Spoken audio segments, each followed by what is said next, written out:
Haleluya, haleluya, haleluya, haleluya, haleluya, haleluya. Hari ini dengarkanlah suara Tuhan dan janganlah bertegar hati.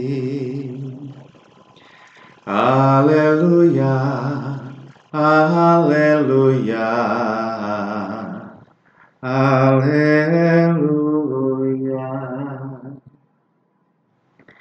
Tuhan sertamu dan sertamu juga.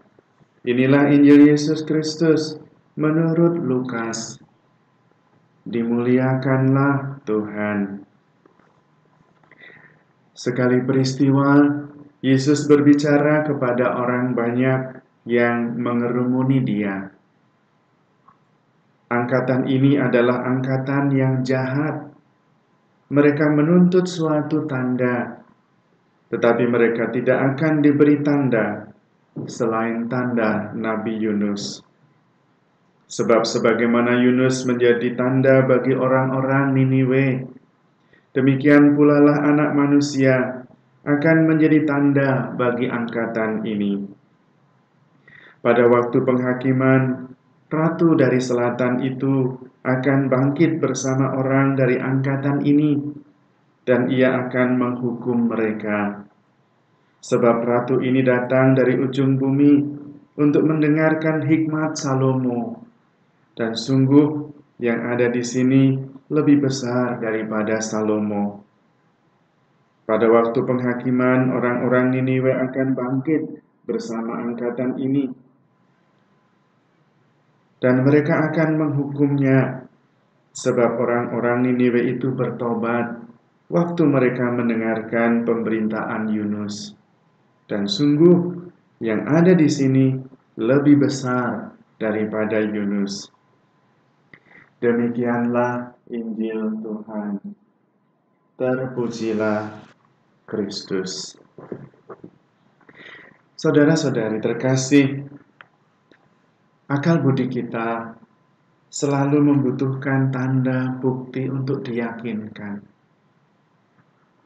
Tetapi sebetulnya Tuhan sudah memberikan begitu banyak tanda. Hanya memang akal budi kita seringkali tidak menangkap, kurang peka. Harus dilatih kepekaannya. Melatih akal budi kita supaya menangkap tanda-tanda karya Allah dalam hidup kita membutuhkan dasar iman yang kuat, cinta yang mendalam. Kalau kita mempunyai kepercayaan mendalam kepada Tuhan dan juga cinta yang sungguh-sungguh berakar kepada Tuhan, maka pikiran kita, akal budi kita dengan mudah bisa menangkap kehadiran Tuhan lewat tanda-tanda yang ada di sekitar kita. Senyum seorang sahabat adalah tanda bahwa Allah menghibur kita.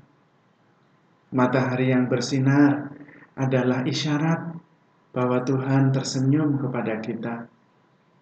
Pohon-pohon yang ditiup angin adalah senyuman dari Allah yang ingin memberikan kesegaran kepada kita. Bahkan di dalam situasi sulit, kita menemukan penyertaan Tuhan lewat orang-orang yang menemani, orang-orang yang peduli, orang-orang yang menolong. Jadi bukan Tuhan yang tidak hadir, bukan Tuhan yang tidak menyelamatkan, bukan Tuhan yang tidak peduli, tetapi kadang-kadang kita yang kurang peka menangkap isyarat kehadiran Tuhan yang selalu menemani, menyertai, dan menolong kita. Maka kita perlu mohon rahmat iman, kepekaan hati, supaya bisa melihat Tuhan yang hadir menyelamatkan di mana-mana dalam hidup kita. Dan itu adalah anugerah yang harus dimohon, rahmat yang harus diminta, dan pasti Tuhan akan memberikannya. Karena Tuhan memang tidak ingin kita sendirian. Tuhan ingin selalu kita bersama Dia, dalam pergulatan hidup kita sehari-hari.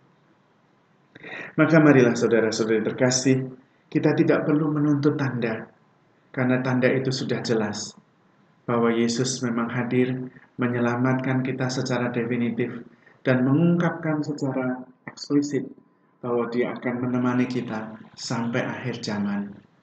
Tinggal kita memegang janji Tuhan itu dan percaya penuh, maka kita akan sungguh-sungguh hidup dengan dasar iman dan mempunyai cinta yang mendalam kepada Tuhan, apapun yang terjadi dalam hidup kita.